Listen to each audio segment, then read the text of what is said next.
আজ আমি আপনাদের সাথে শেয়ার করব ঝিঙে এবং চিংড়ি মাছের ঝোল, তাও আবার নারকেল বাটা দিয়ে। বেশ কয়েকদিন ধরেই ফ্রিজে একটা ঝিঙে পড়েছিল, তো কি রান্না করব সেই ঝিঙে দিয়ে ভাবতে ভাবতে একটু ইউটিউবও ঘাটলাম এবং একটা বেশ ইউনিক রেসিপি পেলাম। ভাবলাম আপনাদের সাথেই সেই রান্নাটাও আজকে শেয়ার করে নিই। আগের দিন কস্কো থেকে আনা এই চিংড়ি মাছগুলো ভালোভাবে কেটে বেছে নিয়ে কিন্তু আমি এটাকে বেশ হালকা করে একটু ভেজে নেব। এখানে মোটামুটি ওই 8-9 পিস মতো চিংড়ি মাছ আছে, যেহেতু একটু বড় বড় পিস সেই জন্য আমি পরিমাণে কমই নিয়েছি। আর এদিকে চিংড়ি মাছের মাথাগুলো আমি একটু ভালোভাবে ভেজে নেব।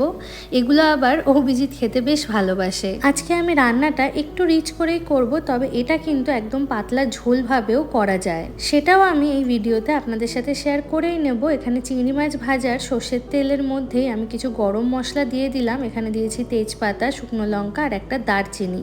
তার মধ্যেই ফোড়নের জন্য আমি দিয়ে দিলাম কিছু কালো জিরে। যেহেতু রান্না করতে আমার বেশ ভালোই লাগে, সেই কারণে নতুন নতুন রেসিপিও কিন্তু ট্রাই করতে আমার বেশ ভালোই লাগে। ফোড়ন থেকে সুন্দর গন্ধ ছাড়ার পরে কিন্তু একে একে আমি এখানে আলু আর ঝিঙেটাও দিয়ে দিয়েছি। তবে এখানে আলুগুলো একটু ভাজা হওয়ার পরেই কিন্তু ঝিঙেটা অ্যাড করতে হবে। পরিমাণ মতো নুন আর হলুদ দিয়ে সবকিছু ভালোভাবে ভাজা করে নিতে হবে এবং এর মধ্যে আমি একটু পরিমাণে আদা বাটাও দিয়ে নিয়েছি। এটা সম্পূর্ণ পেঁয়াজ রসুন ছাড়া একটি রান্না, তবে আদা বাটা দিলে এই রান্নার স্বাদ কিন্তু আরো অনেক বেশি পরিমাণে বেড়ে যাবে। এবার আমি এখানে দিয়ে নেব এই রান্নার মেইন উপকরণ, তা হলো নারকেল বাটা। এখানে নারকেলের সাথে আমি কিছু কাজুও নিয়েছিলাম এবং সাথে দিয়েছিলাম 2টো কাঁচা লঙ্কা। আমার কাছে ড্রাই কোকোনাটসের প্যাকেট ছিল, আমি সেটা দিয়েই কিন্তু নারকেল বাটাটা করেছি। তবে এখানে ফ্রেশ নারকেল বাটা দিলে কিন্তু এই রান্নার স্বাদ আরো বহু গুণ বেড়ে যাবে।